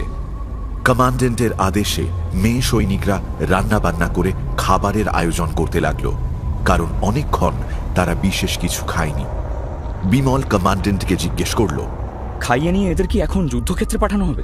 না, এরা পরিশ্রান্ত। ক্লান্ত সৈন্যদের দিয়ে যুদ্ধ হয় না। ওদের অন্তত 10 ঘন্টা বিশ্রাম দিতে হবে। তারপর যুদ্ধে পাঠাতে পারি, রিজার্ভ রাখতে পারি। এখান থেকে 7 মাইল দূরে হ্যাংকাও, ক্যান্টন রেলের ধারে একটি গ্রামে 9th রুট আর্মির এক ঘাঁটি। সেখানে জেনারেল মাও সেতুং আছেন, তার হুকুম মতো কাজ হবে। হুকুম আসবে কি করে? ঘোড়ার পিঠে যায় আসে ডেসপ্যাচ দল। আমাদের তো এখানে টেলিফোন নেই। কমান্ডেন্টের সঙ্গে কথা বলে ফিরে গিয়ে বিমল হাসপাতাল তাঁবুতে আহত সৈন্যদের চিকিৎসার কাজে মন দিল। অ্যালিস এসে বলল, এদের জন্য বৃথা চেষ্টা, এদের একজনও বাঁচবে না। তাই মনে হয়। না আছে ওষুধ, না আছে যন্ত্রপাতি, কি দিয়ে চিকিৎসা করব? আচ্ছা, এদের জন্য আমেরিকান রেড ক্রসে লিখে কিছু জিনিস আনার চেষ্টা করব। লেখো না, নইলে সত্যি বলছি আমাদের খাটুনি বৃথা হবে। আচ্ছা, মিনি কোথায় গেল? রান্নার ব্যবস্থা করছে, কিছু খেতে তো হবে। আর একটা কথা শোনো, তুমি একবার সাংহাই যাও। মিনি সুরেশ্বরের জন্য বড় চিন্তিত হয়ে আছে। আমায় বলছিল, ও আমায় কাল থেকে বলছে তোমায় বলতে। হ্যাঁ, আমিও সেই রকমই ভাবছিলাম, কিন্তু সাংহাই পর্যন্ত কোনো ট্রেন এখান থেকে যাচ্ছে তো। আচ্ছা, কমান্ডেন্টকে বলে দেখি। একজন সৈনিক ডেসপ্যাচ রাইডার হাসপাতালে ঢুকে জানালো যে এখান থেকে তাঁবু ওঠাতে হবে। জাপানি সৈন্য খুব কাছাকাছি এসে পড়েছে, আর ওদের লক্ষ্য রেল লাইন দখল করা। সৈনিকটি চলে গেলে দূরে একটা ট্রেনের শব্দ শোনা গেল। অ্যালিস বিমল তাড়াতাড়ি তাঁবুর বাইরে এসে দেখল সারি সারি খোলা মালগাড়িতে সৈন্য, অন্য সাধারণ যাত্রীও আছে। গাড়ি থেকে দলে দলে সৈন্য নামতে লাগলো। জাপানি সৈন্যদের হাত থেকে গ্রাম রক্ষা করবার জন্য এরা আসছে ক্যান্টন থেকে। বেশিক্ষণ ট্রেন দাঁড়াতে পারবে না, কারণ কোন দিক থেকে জাপানি বিমান আকাশপথে দেখা দেবে কেউ জানে না। হঠাৎ অ্যালিস উত্তেজিত সুরে বলল, বিমল, বিমল ও কে? প্রফেসর লি না? সত্যি তো। হাসি মুখে বৃদ্ধ একটা বড় ক্যাম্বিসের ব্যাগ হাতে ভিড় ঠেলে বাইরে আসতে চেষ্টা করছেন। বিমল এগিয়ে গিয়ে বলল, নমস্কার প্রফেসর লি, দিন ব্যাগটা আমার হাতে দিন। আপনি কোথা থেকে? অ্যালিস ততক্ষণে গিয়ে তার পাশে দাঁড়িয়েছে। বৃদ্ধ তার কাঁধে সস্নেহে হাত রেখে বিমলের দিকে চেয়ে হাসি মুখে বললেন, তো তোমরা এখানে আছো? বেশ বেশ। আমি এসেছি পলাতক গ্রামবাসীদের যে বস্তি আছে নদীর ওপারে, সেখানে কয়েক পিপে আপেল বিলি করতে। আমেরিকান জুনিয়র রেড ক্রস 200 পিপে ভালো ক্যালিফোর্নিয়ার আপেল পাঠিয়েছে দুস্থ বালক বালিকাদের খাওয়ানোর জন্য। আমার ঠিকানাতেই পাঠিয়েছিল, অনেকটাই বিলি করে দিয়েছি। 10 পিপে মজুদ আছে এখনো। তো তোমরা আছো, ভালোই হয়েছে। তোমরা সাহায্য করো এখন। এমন সময় মিনি ভিড়ের মধ্যে কোথা থেকে ছুটে এসে ব্যস্তভাবে বলল, শিগগির এসো বিমল, অ্যালিস, ওই দেখো সুরেশ্বর নামছে ট্রেন থেকে। সুরেশ্বর সত্যিই নামছে, তার সঙ্গে 2 জন চীনা ডাক্তার। এদেরও বিমল চেনে। সাংহাই চীনা রেড ক্রস হাসপাতালে এরা ছিল। ওদের দেখে সুরেশ্বর অবাক। তোমরা এখানে? মিনি আর অ্যালিসিবা এখানে কি করে এলো? সাংহাইতে বেজায় গুজব এদের চীনা গুন্ডারা গুম করেছে, আর বিমল তুমি জাপানিদের হাতে বন্দী। মিনি, কেমন আছো? সেসব কথা হবে ক্ষণ।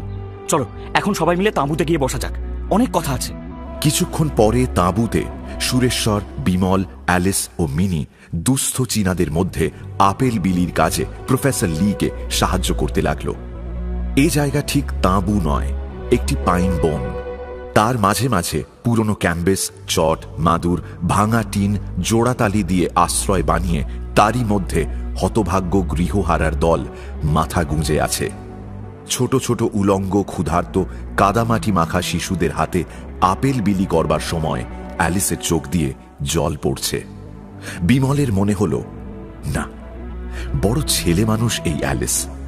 অ্যালিসের প্রতি একটা কেমন অকারণ স্নেহে ও মমতায় বিমলের মন গলে যায়। কি সুন্দর মেয়ে অ্যালিস, আর কি ছেলে মানুষ। আরও একজন মানুষ যাকে দেখে বিমলের হৃদয় পূর্ণ হয়ে ওঠে শ্রদ্ধায়, তিনি প্রফেসর লি। যুদ্ধে ক্ষতবিক্ষত দেশের মানুষের সেবায় নিয়োজিত এক প্রাণ। মুখে তবু এক প্রশান্ত হাসি ঘিরে আছে সব সময়। বিমলের মনে হলো একে ছেড়ে আর সে থাকতে পারবে না, অসম্ভব। যেমন সে আর অ্যালিসকে ছেড়ে কখনোই থাকতে পারবে না। সমস্ত ভাবনায় ছেদ পড়ল, কারণ আকাশে জাপানি বম্বা। বিমল তাকিয়ে দেখল পাইন বনের মাথার উপর আকাশে দুখানা কাওয়াসাকি বম্বা। নিজের অজ্ঞাত সারে সে তখনই অ্যালিসের হাত ধরে তাকে একটি গাছের তলায় নিয়ে গিয়ে দাঁড় করালো। অ্যালিস, এখানে দাঁড়াও। প্রফেসর লি, প্রফেসর লি, এখানে আসুন।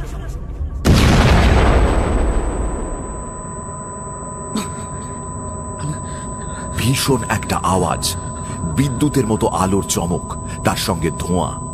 পায়ের তলার মাটি কেঁপে উঠল ভূমিকম্পের মতো। সবারই কানে তালা, চোখে অন্ধকার। জাপানি বম্বার বোমা ফেলছে।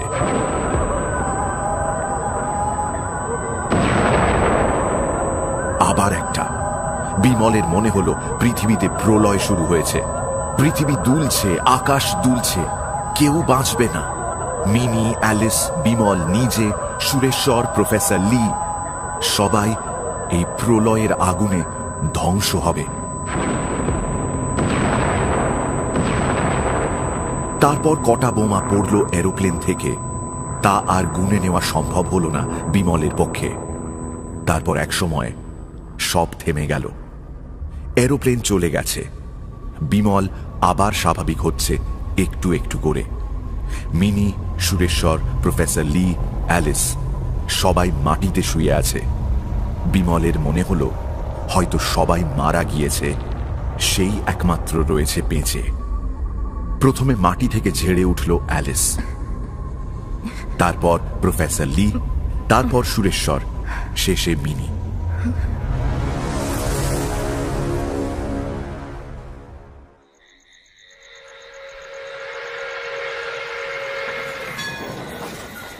সন্ধ্যের পরে একটা ট্রেন এসে দাঁড়ালো। 9th রুট আর্মির একটা ব্যাটালিয়ন ট্রেন থেকে নামলো। এরা এসেছে রেলপথ রক্ষা করতে আর দুটো সাঁকো পাহারা দিতে। রাতে কমান্ডেন্টের সার্কুলার বেরোলো। রেল লাইনের প্রান্ত পর্যন্ত যুদ্ধক্ষেত্র বিস্তৃত হয়েছে। আজ শেষ রাতে জাপানিরা আক্রমণ করবে, সবাই যেন তৈরি থাকে। আর যারা সৈন্য নয়, যুদ্ধ করছে না, তারা যেন দূরে চলে যায়। ঘড়ির কাঁটা যখন রাত 12টা, বাইরে বৃষ্টি শুরু হলো। সুরেশ্বর বর্ষাতি কোট গায়ে বাইরে থেকে হাসপাতাল তাঁবুতে ঢুকে বলল, আমাদের আয়ু মনে হচ্ছে ফুরিয়ে এসেছে। সার্কুলার দেখেছো? দেখেছি। জাপানিরা হ্যান্ড গ্রেনেড চার্জ করলে কেউ বাঁচবে না। আমি ভাবছি মেয়েদের কথা। প্রফেসর লিকে কথাটা বলা ভালো। উনি কি বলেন দেখি। প্রফেসর লিকে ডাকতে গিয়ে বিমলের চোখে পড়ল এক অদ্ভুত দৃশ্য, যুদ্ধক্ষেত্রের সঙ্গে যা একেবারেই বেমানান। হাসপাতাল তাঁবুর পাশে একটি ছোট্ট চটে যাওয়া তাঁবুতে অ্যালিস ও মিনি কি যেন রান্না করছে আগুনের ওপর। বৃদ্ধ লি ওদের কাছে উনুন ঘেঁষে বসে বুড়ো ঠাকুরদাদার মতো গল্প করছেন। তোমরা জানো আমাদের এই চীন দেশে কত রকমের রূপকথা আছে? সেসব শুনলে অবাক হয়ে যাবে। বিমল কাছে যেতেই ওকে দেখে অ্যালিস বলল, তোমার বন্ধু কোথায় বিমল? তোমরা কি খাওয়া দাওয়া করবে না আজ? সত্যি তো, গোলমালে তার মনেই নেই যে সন্ধে থেকে কারো পেটে কিছু যায়নি। বিমল সুরেশ্বরকে ডেকে নিয়ে এলো। খাবার বিশেষ কিছু নেই, শুধু ভাত ও শুকনো সিঙ্গাপুরি কাঁচকলা চর্বিতে ভাজা। এমন সময় একজন ডেসপ্যাচ রাইডার ব্যস্তভাবে তাঁবুর বাইরে এসে বিমলকে ডাক দিল। তার হাতে একখানা ছোট্ট সিল করা খাম। আপনি হাসপাতালের ডাক্তার? হ্যাঁ। আপনার চিঠি, এক্ষুনি একটা ট্রেন আসছে, টেলিগ্রামে অর্ডার দিয়ে আনানো হচ্ছে। আপনি আপনার নার্স ও রোগী নিয়ে হ্যাংকাউ যাবেন এই ট্রেনে। আপনাকে এই কথা বলার আদেশ আছে আমার উপর। Good night. দাঁড়ান দাঁড়ান, কেন হঠাৎ এই আদেশ জানেন? আমরা এই রেলের জন্য আর লোক ক্ষয় করব না। জেনারেল চুটের আদেশ এসেছে হেডকোয়ার্টার্স থেকে। পরবর্তী যুদ্ধ হবে এর 10 মাইল দূরে। আর এখনই আপনারা তৈরি হন। আজ শেষ রাত্রে জাপানিরা আড্ডা দখল করবে, আর তার আগে হয়তো গোলা ছুটতে পারে। প্রফেসর লি কাছেই দাঁড়িয়ে সব শুনছিলেন। তিনি বললেন, আমি এই ট্রেনে গরিব গ্রামবাসীদের উঠিয়ে নিয়ে যাব। নইলে জাপানি বোমা থেকে যাও বা বেঁচেছে, গোলা আর হ্যান্ড গ্রেনেড খেলে তাও যাবে। আপনি দয়া করে আমার এই অনুরোধ কমান্ড্যান্টকে জানিয়ে আমাকে খবর দিয়ে যাবেন।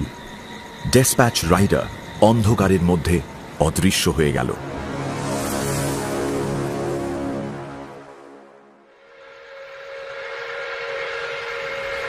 আরো 1.5 ঘন্টা পরে এলো ট্রেন, প্রায় খালি। বিমল হাসপাতালের সব লোকজন নিয়ে ট্রেনে উঠল। মিনি, অ্যালিস, 2টি চীনা নার্স, 7-8টি রোগী। প্রফেসর লি তাঁর দলবল নিয়ে উঠে পড়লেন। ট্রেনও ছেড়ে দিল।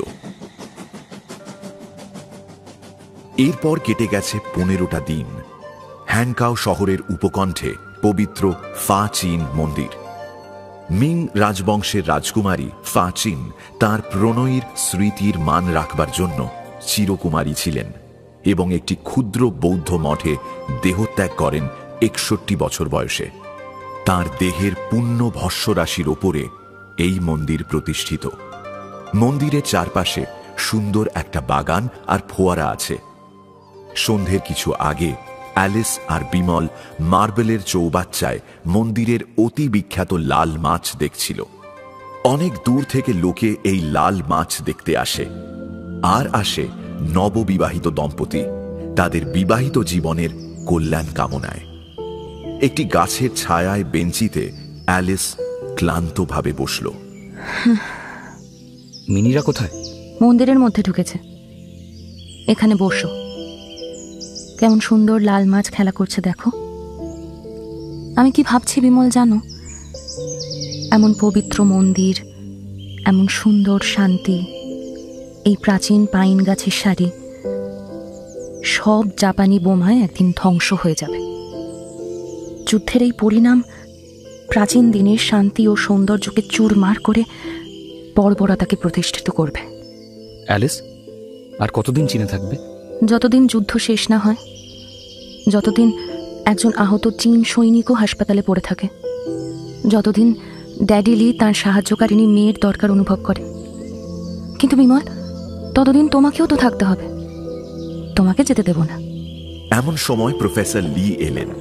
ওদের দেখতে পেয়ে বললেন, হ্যাংকাও শহরে এসে আমার গরিব গ্রামবাসীরা আশ্রয় পেয়ে বেঁচেছে, কিন্তু গভর্নমেন্টের তৈরি মাটির নিচের ঘরে লুকিয়ে থাকলে আমার চলবে না অ্যালিস। আমি কালই এখান থেকে গ্রামে চলে যাব। কেন? দক্ষিণ চীনে সর্বত্র ভীষণ দুর্ভিক্ষ, লোক না খেয়ে মরছে, তার সাথে বোমা আছে, মরক লেগেছে। আমার এখানে বসে থাকলে চলে? আমি আবেদন পাঠিয়েছি আমেরিকায় মার্কিন রেডক্রস সোসাইটির মধ্যস্থতায়। যতদূর জানা গেছে ওরা কিছু অর্থ মঞ্জুর করেছে, টাকাটা শিগগিরই আসবে। ড্যাডি, আমার একটি প্রস্তাব শুনবে? আমার মাসিমা নিঃসন্তান বিধবা, অনেক টাকার মালিক। আমায় তিনি উইল করে কিছু টাকা দিতে চেয়েছিলেন। টাকাটা আমি চাইলেই পাবো। সেই টাকাটা তোমায় দিচ্ছি।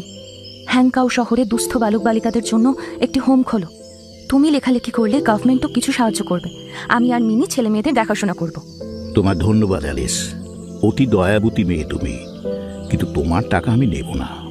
তাছাড়া এমন কোনো বড় আশ্রয়স্থল আমরা গড়তে পারবো না যাতে সব দুস্থ বালক বালিকাদের আমরা জায়গা দিতে পারি। সারা দক্ষিণ চীন বিপন্ন, আমরা আর কত ছেলে মেয়েকে পুষতে পারি? মাঝে পড়ে তোমার টাকাগুলি যাবে। বিমল একটা জিনিস লক্ষ্য করেছে, অ্যালিসের ওপর প্রফেসর লির স্নেহ নিজের সন্তানের ওপর পিতার স্নেহের মতোই। উনি চান না অ্যালিসের টাকাগুলো খরচ করিয়ে দিতে, নইলে উনি হোম গঠনের বিরুদ্ধে যে যুক্তি দেখালেন সেটি এমন কিছু জোরালো নয়। সব দুস্থ লোকেদের আশ্রয় দিতে পারছি না বলে তাদের মধ্যে কাউকেও আশ্রয় দেব না। এমন সময় সুরেশ্বর আর মিনি এসে বলল, এসো অ্যালিস, বিমল এদিকে এসো, একটা জিনিস দেখে যাও। ওরা বাগানের বেঞ্চি থেকে উঠে মন্দিরের উঁচু চত্বরে সিঁড়ি বেয়ে উঠতে উঠতে দেখল ওদের আগে আগে 2টি চীনা তরুণ তরুণী মন্দিরে উঠছে। তাদের হাতে ছোট ছোট ধ্বজা, মোমবাতি ও ফুল। ওদের সঙ্গে কথা বলছিলাম। ছেলেটি বেশ ইংরেজি জানে। ওর ডাক পড়েছে যুদ্ধে। যুদ্ধে যাওয়ার আগে ওই মেয়েটিকে কাল বিয়ে করেছে। অনেকদিন থেকে মেয়েটি ওর বাগদত্তা। ফাচিন মন্দিরে আশীর্বাদ নিতে এসেছে। তরুণ তরুণীর মুখ প্রফুল্ল ও হাস্যময়। কোনো দিকে ওদের লক্ষ্য নেই। মন্দিরের অন্ধকার গর্ভগৃহে মোমবাতি জ্বলছে। ওরা খোদাই করা কাঠের চৌকাঠ পার হয়ে রাজকুমারী ফা চিনের কৃত্রিম সমাধির সামনে মোমবাতি জ্বালিয়ে দিল, ফুল ছড়িয়ে দিল। দুজনে পাশাপাশি বসে রইল খানিকক্ষণ চুপ করে। তারপর ওরা উঠল, ঘর থেকে বাইরে এসে মন্দিরের চত্বরে দাঁড়ালো। দুজনে দুজনের হাত ধরে আছে, দুজনের হাসি হাসি মুখ। মিনি, ওদের এখানে দাঁড়াতে বলো না, আমাদের অনুরোধ, আমি একটা ছবি তুলব। শুনছেন, আপনারা এখানে একটু দাঁড়াবেন? যুবক ওদের দিকে হাসি মুখে তাকালো, তারপর মেয়েটিকে চীনা ভাষায় কি যেন বলল। তরুণীও অল্প হাসি মুখে ওদের দিকে একবার তাকিয়ে চোখ নিচু করল। অ্যালিস মন্দিরের বাইরের ফুলের দোকান থেকে এক রাশ ফুল কিনে নিয়ে এলো। বৃদ্ধ লিকেও সে ডেকে এনেছে বাগান থেকে। হাসি মুখে বলল, ড্যাডি, এই ফুল নিয়ে তুমি ওদের আশীর্বাদ করো। এই তোমরাও সবাই ফুল নাও। যুবকের সঙ্গে প্রফেসর লি চীনা ভাষায় কথাবার্তা বললেন। তারপর সকলে অর্ধ চক্রাকারে ঘিরে দাঁড়ালো নবদম্পতিকে। প্রফেসর লি চীনা ভাষায় গম্ভীর স্বরে কয়েকটি কথা উচ্চারণ করে ওদের ওপর ফুল ছড়িয়ে দিলেন। তারপর সকলে ফুল ছড়ালো ওদের ওপর। তরুণ তরুণী অবাক হয়ে দাঁড়িয়ে রইল। বিমল একবার চারিদিকে তাকিয়ে দেখল সন্ধে নেমেছে, কোথাও আর রোদ নেই। এই পবিত্র প্রাচীন ফাচিন মন্দির, পাইন বন, লাল মাছের চৌবাচ্চা, শান্ত গভীর সন্ধ্যা, এই বিদেশিনী মেয়ে দুটি, তার সঙ্গে চীনা নবদম্পতি।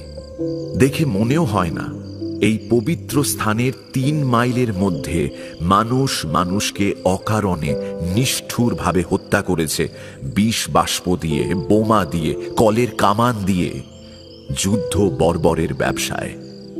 অথচ এই হাসি, এই আনন্দ, তরুণ দম্পতির কত আশা, কত উৎসাহ। অ্যালিস ঠিকই বলেছে, সব যাবে, কাল সকালেই হয়তো যাবে জাপানি বোমায়। পবিত্র ফাচিন মন্দির যাবে, পাইন গাছের সারি যাবে, লাল মাছ যাবে, এই তরুণ দম্পতি যাবে, সে যাবে, মিনি, অ্যালিস, সুরেশ্বর, বৃদ্ধ লি, সব যাবে যুদ্ধ বর্বরের ব্যবসায়। ফুল ছড়ানো শেষ হয়েছে। মন্দিরের বাঁকানো ঢালু ছাদে পোষা পায়রার দল উড়ে এসে বসেছে। পাথরের সিঁড়ির ওপরের ধাপটা ফুলে ভর্তি। নবদম্পতি তখন হাসছে। এ একটি ভারী অপ্রত্যাশিত আমোদের ব্যাপার হয়েছে তাদের কাছে। ওদের হাসি ও আনন্দ যেন দানবীয় শক্তির ওপর, মৃত্যুর ওপর মানুষের জয়লাভ। মহাচীনের নবজন্ম হয়েছে এই তরুণ তরুণীতে। স্বর্গ থেকে ফাচিনের পবিত্র অমর আত্মা ওদের আশীর্বাদ করুন। অ্যালিস এসে বিমলের হাত ধরল। চলো যাই বিমল, হাসপাতালে ডিউটি রয়েছে তোমার আমার, এক্ষুনি চলো। মৃত্যুর ডঙ্কা বাজে প্রতিনিয়ত। প্রতিদিন শয়ে শয়ে মানুষ বলি হয় যুদ্ধে। তবু সেই মরণের ডঙ্কা পেরিয়ে ফুল ফোটে। প্রেম ফিরে আসে বারুদের স্তূপ থেকে। নিঃশব্দ মৃত্যু থেকে জয়ী হয়ে ফেরে সদ্যজাত জীবন।